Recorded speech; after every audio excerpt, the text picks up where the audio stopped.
Line का question है, straight line से बिलोंग करता है क्वेश्चन। क्वेश्चन है find the intersect point of the lines 3x minus 4y is equal to 7 and -x plus 4y is equal to -11। तो intersect point find करने के लिए आप क्या करेंगे, दोनों इक्वेशंस को सॉल्व करेंगे, एक्स वाई की वैल्यू फाइंड करेंगे, वही एक्स वाई की वैल्यू जो होगी वही इंटरसेक्ट पॉइंट होगा। सोल्यूशन आप देखें कैसे किया जाएगा। सबसे पहले आप लाइन फर्स्ट नोट करें। लाइन फर्स्ट क्या है, 3x minus 4y is equal to 7। इस जगह से हम x की वैल्यू या तो y की वैल्यू निकालेंगे। मान लो हम x की वैल्यू निकालना चाहते हैं तो x फैक्टर में यही रोकेंगे, -4y उधर जाके +4y, x की वैल्यू बनेगी 7 + 4y अपॉन 3। ये x की वैल्यू हमने लाइन फर्स्ट से निकाली है तो लाइन सेकेंड में अप्लाई करेंगे। तो लिखेंगे put this value on equation second.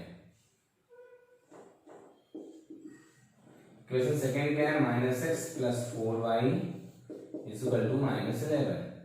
तो माइनस x की वैल्यू ये है 7 + 4y upon 3 plus 4y is equal to -11। अब इन दोनों से एलसीएम मिला 3, ठीक, 3 से 3 कैंसिल हो गया, ये आया -7 + 4y, ठीक है। इसमें मल्टीप्लीकेशन 12y, सामने है -11, इसका अंदर मल्टीप्लीकेशन तो -7 - 4y + 12y, इसका अंदर मल्टीप्लीकेशन माइनस का 33। इनका सोल्यूशन 8y -33, ये उस तरफ ट्रांसफर होगा +7, 8y की वैल्यू आ गई 26। यहां से y की वैल्यू आ गई 26/8, 2 से कैंसिल हो रहा है 13/4, ठीक। इसके बाद x की वैल्यू निकालनी पड़ेगी। x की वैल्यू की निकालने के लिए ये जो y की वैल्यू होती है इसको इक्वेशन फर्स्ट में या सेकेंड में अप्लाई करेंगे, ठीक है। तो कैसे y की वैल्यू निकलती है समझिएगा। लिखेंगे put this value of y in equation first. x is equal to 7 + 4, y की वैल्यू क्या है 13/4 अपॉन 3, ये 4 से 4 कैंसिल हो जाएगा, 7 + 13/3, x की वैल्यू क्या आ गई 20/3। फिर हम लिखेंगे intersect point, so the intersect point of the line, these lines, क्योंकि दो लाइन थी इसलिए दीज लाइन लिखेंगे, ऑफ दीज लाइन्स इज। कैसे, आपने भले ही पहले y की वैल्यू निकाली हो, लेकिन आपको जब आंसर देना है तो पहले x की वैल्यू फिर y की वैल्यू। तो 20/3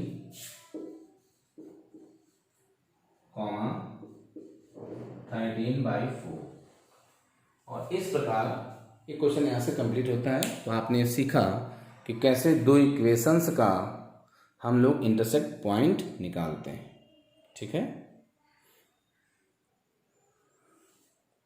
नेक्स्ट क्वेश्चन है find the equation of line which passes through the point -1, 3 and parallel to the line 7x - 11y is equal to -13।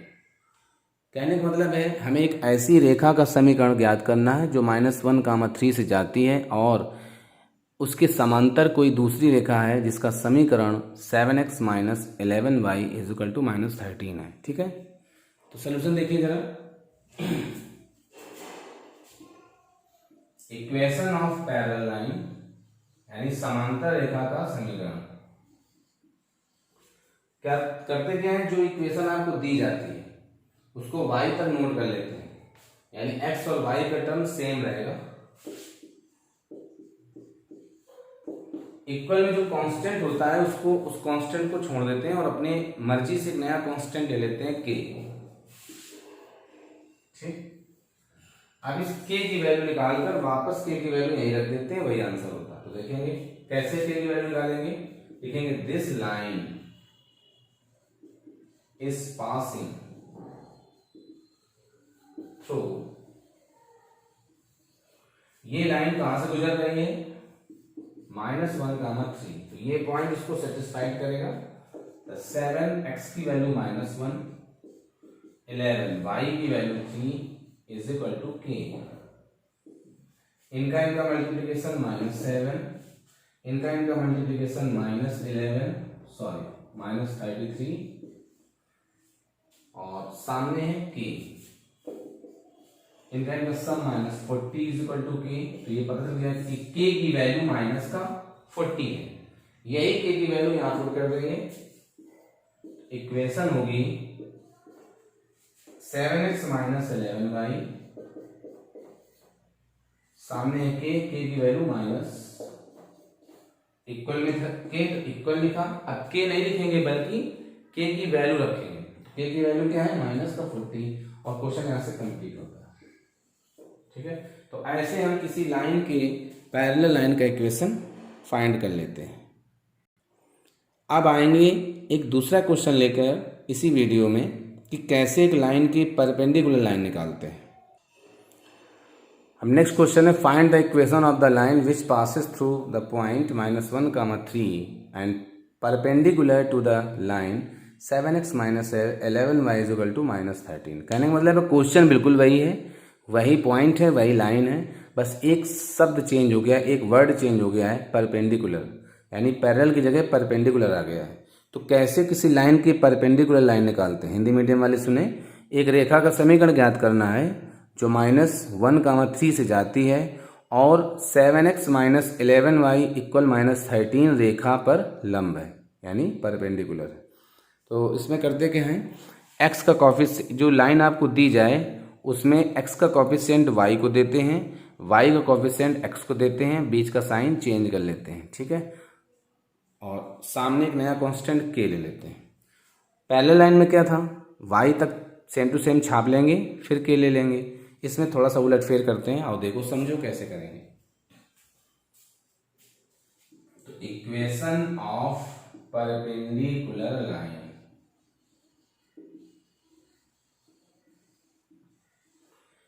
ठीक है, ये आपके पास x है, ये आपके पास y है, बीच का साइन आपको चेंज करना है।